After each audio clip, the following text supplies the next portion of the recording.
कलागुरु विष्णु प्रसाद राभानि दिनै 52थि थैनाय सान। बे थैनाय सानजोंनो लोब्बा लाखिनानै दिनै एबसु आरो चिरां जिल्ला एबसुआ 52थि राभा दिवसखौ चिरां जिल्ला एबसुनि मावख'आव फालिदों।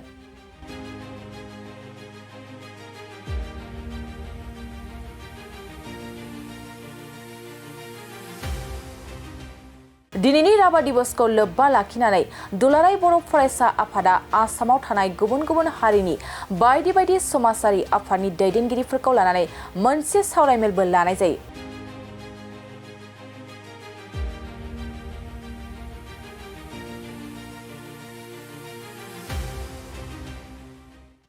बेजों लोगोसे आरो आसामाव थानाय गुबुन गुबुन हारिनि गावबागाव हारि आरो माहारियाव समाज बिथिंनि गेजेरजों गोख्रों हाबा मावबाय थानाय गासै 15 गेदेमा बिथांमोनखौ मान बावनाय हाबाफारिबो लानाय जायो।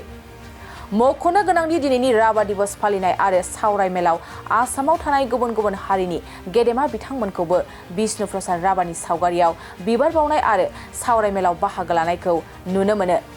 बेजों लोगोसेनो दिनैनि विष्णु प्रसाद राभानि सावगारियाव बिबार बावजेनगिरि आलासि महरै बाहागो लायो गुवाहाटीनि मुलुग सोलोंसालिमानि बिबुंगोरा अनिल बर' बिथाङा। दुलाराय बर' फरायसा आफाद आरो चिरां जिल्ला एबसु जोङो जथायहै दिनै जि राभा दिवस कलागुरु विष्णु प्रसाद राभानि जि 52थि थैनाय सान बे राभा दिवसखौ जोङो बेयाव खुंफुंदों।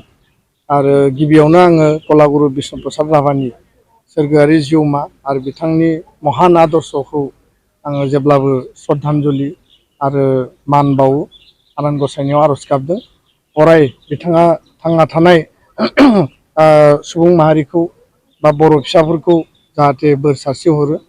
गुबैयै जोङो दिनैनि बे सानखौ जोंनि जिल्ला जोंनि दखराफ्राबो हाबाफारि लानो खुंफुंदों आरो बेयाव 15 जोंनि आसामनि बड'लेण्डनि गुबुन गुबुन हारिनि राभा, बेंगलि बा सावन्ताल, बर', गरखा आरो कस राजबंसि बा नाथजोगि सुत्रधर बे कमिउनिटिनि जायफोर गेदेमा सुबुंफोर जाय बिथांमोना समाजाव सोलोंथाइ बिथिङाव थुनलाइ बिथिङाव बा मेथाइ दामनाय देनाय बिथिङाव गुबुन गुबुन बिथिङाव जायफोरा मेजर कन्ट्रिबिउसन होदों आरो जायफोरनि गेजेरजों मोनसे मोनसे ओनसोल मोनसे मोनसे समाज मोनसे मोनसे हारिया जौगानायनि लामाखौ नुदों, थांना थानायनि मोनसे साहस मोनदों। बिथां गेदेमा 15 बिथांमोनखौ लिंनानै दिनै जों मान बावगोन, स्पेसियेल मोनसे जोङो फेलिसिटेसन होगोन आरो बिनि गेजेरजों समाजाव मोनसे अनलायनाय, बिदा फंबाय सानलायनाय, गोरोबलायनाय आरो जोंनि इउनिटिया श' जागोन। आरो जायफोरा मान बावजानो गोनां, जायफोरा मर्यादा होजानो गोनां, जायफोरा बरायजानो गोनां बिथांखौ जोङो राइट टाइमाव राइट मोनसे रिकगनिसन होनांगौ, बेनो जोंनि मोनसे थांखि। आरो बेखायनो दिनै जों बिथांमोनखौ लिंहरदों।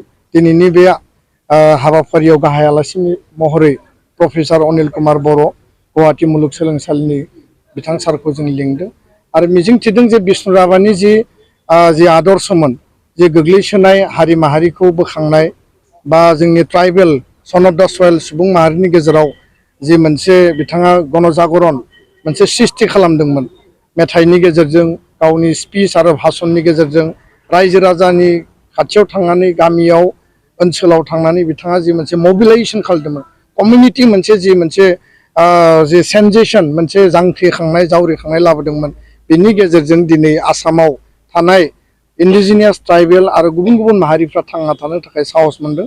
आरो विष्णु राभानि जे महान आदर्शखौ लानानै एबसुआ खामानि मावलांगोन आरो विष्णु राभानि जेखिनि मेथाइ, बिथांनि जि मोनसे बाथ्राफोर दंमोन बेफोरखौ लानानै जोङो हाबा मावलांबा इयुन जोलैया निस्सय फैबाय थानाय समाव जोंनि हारिखौ, जोंनि समाजखौ जौगाहोनायाव जोङो मजबुत मोनसे जाफुंसारनाय मोनगोन होननानै जोंहा गोसोआव गोथौयै फोथायनाय दङ।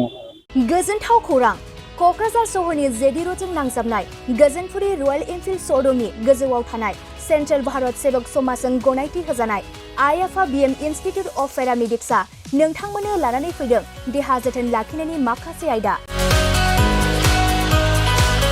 लोगोसे 2024-25 मायथाइनि मुं थिसननाया सोलिगासिनो दं आरो फैगौ जोबथा जुन दानसिम मुं थिसननाया सोलिबाय थागोन। 12 एबा HS नि उथ्रिसारनाय बिजाथि एबा फरायसाफोरा बे पेरामेडिक्सआव गावारि सोलोंथाइखौ लानो हागोन। क'क्राझार सहरनि गोजोनफुरि एबा गांजेमा बाजारजों नांजाबनाय आइएफआ BM इनस्टिट्यूट अफ पेरामेडिक्सआ नोंथांमोननि थाखाय गोदान मुं थिसननाय आयदाफोरा जाबाय medical laboratory technology, first aid patient care and assistant nursing, OT technician, ICU technician, radiology technician. बेफोर कर्सखौ 2 बोसोरनि गेजेरावनो आबुं खालामनानै BSS जों गनायथि होजानाय डिप्ल'माखौ लानो हागोन। लोगोसे गासैबो डिप्ल'माखौ लानायनि उनाव सोरखारि साख्रि मोननायनि सुबिदाबो दं।